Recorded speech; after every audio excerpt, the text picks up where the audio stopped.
नमस्ते।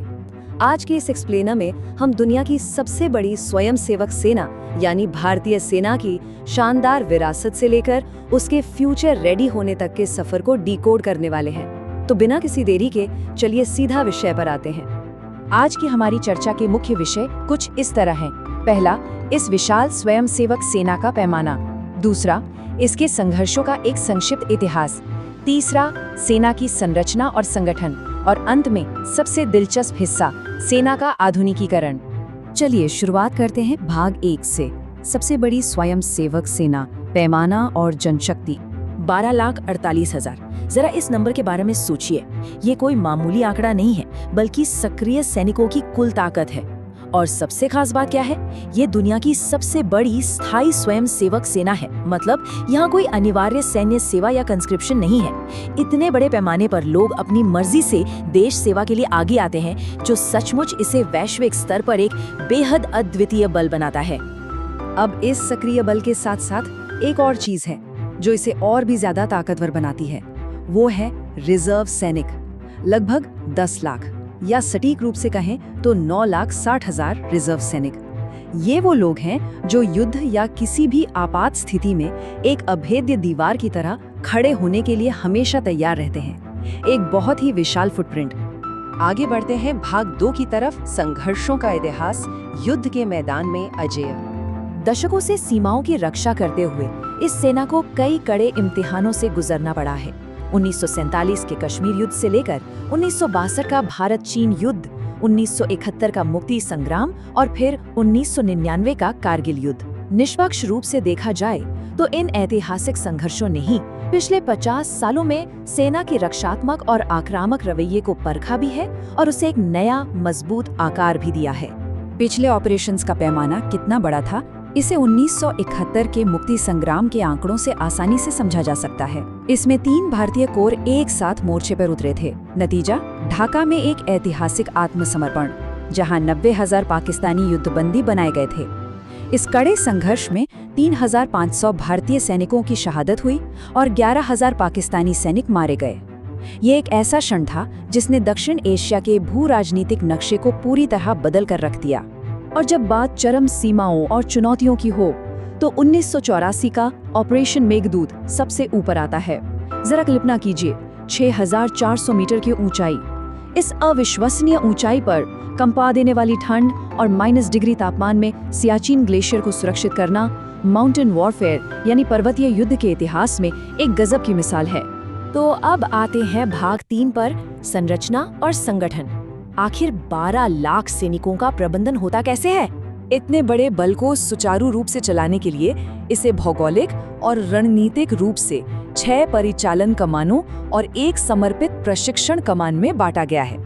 लखनऊ, कोलकाता, उधमपुर से लेकर पुणे और जयपुर तक ये पूरा ढांचा इस तरह से सेट किया गया है ताकि देश के हर हिस्से में सुरक्षा व्यवस्था एकदम चुस्त दुरुस्त रहे। अगर हम इसके लीडरशिप स्ट्रक्चर को देखें तो ये बहुत ही व्यवस्थित तरीके से काम करता है। सबसे ऊपर कमान होती है। कमान के अंदर कोर आते हैं, जिनमें आमतौर पर 3 से 4 डिवीजन होते हैं। ये डिवीजन आगे ब्रिगेड में बटे होते हैं और जमीनी स्तर पर काम करने वाले हर ब्रिगेड में लगभग 3,000 सैनिक होते हैं। यही वो शानदार पदानुक्रम है जो ये तय करता है कि इतने बड़े सिस्टम में आदेश बिना किसी देरी के एकदम स्पष्ट रूप से नीचे तक पहुंचे। और इन ब्रिगेड और डिवीजनों को जो चीज इतनी ताकतवर बनाती है वो है इनकी विविधता। इनमें सिर्फ एक तरह के जवान नहीं होते। इन्फैंट्री यानी पैदल सेना से लेकर भारी भरकम आर्मर्ड और मैकेनाइज्ड कोर तक, साथ ही आर्टिलरी, इंजीनियर, सिग्नल कोर और आसमान से नजर रखने वाले आर्मी एविएशन और एयर डिफेंस कोर, ये सब मिलकर युद्ध के मैदान में एक सटीक और परफेक्ट तालमेल वाली मशीन की तरह काम करते हैं। अब पहुंचते हैं इस एक्सप्लेनर के सबसे अहम और दिलचस्प हिस्से पर। भाग 4, सेना का आधुनिकीकरण, एक आमूलचूल परिवर्तन। ये जो रेडिकल ट्रांसफॉर्मेशन हम देख रहे हैं, उसकी शुरुआत होती है बिल्कुल बेस लेवल से, यानी भर्ती की प्रक्रिया से। 2022 में पेश की गई अग्निपथ योजना ने दशकों पुराने रिक्रूटमेंट मॉडल को पूरी तरह बदल दिया है। इसके तहत सेना में एक नया अल्पकालिक पद बनाया गया है, जिसे अग्निवीर कहा जाता है। ये टूर ऑफ ड्यूटी मॉडल असल में 4 साल का होता है।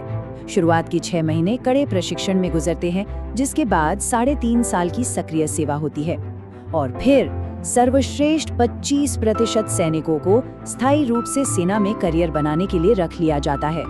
इसका मकसद बहुत साफ है, सेना को एक युवा, फुर्तीला और तकनीक से लैस बल बनाना। स्ट्रक्चरल लेवल पर भी एक बहुत बड़ा शिफ्ट हो रहा है।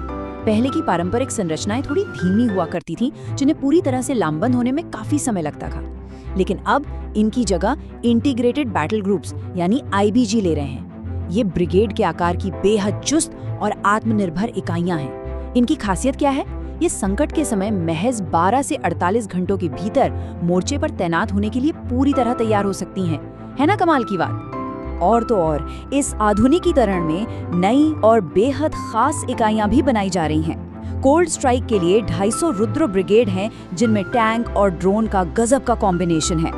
फिर हैं भैरव लाइट कमांडो बटालियन, जो गुप्त ऑपरेशंस के लिए बनाए गए हैं। साथ ही शक्ति बाण रेजिमेंट और दिव्यास्त्र बैटरी जैसी आर्टिलरी इकाइयां, जिनका पूरा फोकस दुश्मन को पल भर में लोकेट करके तबाह करने वाले स्वॉर्म ड्रोन्स और लॉइटरिंग म्यूनिशन पर है। लेकिन सबसे बड़ी तकनीकी क्रांति तो एकदम जमीनी स्तर पर हो रही है। अब 380 अश्नि ड्रोन प्लेटूनों को सीधे बटालियनों के साथ जोड़ा जा रहा है। इसका मतलब है कि अब हमारे सैनिकों के पास युद्ध के मैदान की एकदम रियल टाइम खुफिया जानकारी, निगरानी और टोही क्षमताएं होंगी, यानी तकनीक सीधे सैनिकों के हाथों में। और अगर हम पूरी तरह से भविष्य पर नजर डालें तो 2024 में स्टिग जैसी इकाइयों की स्थापना की गई है।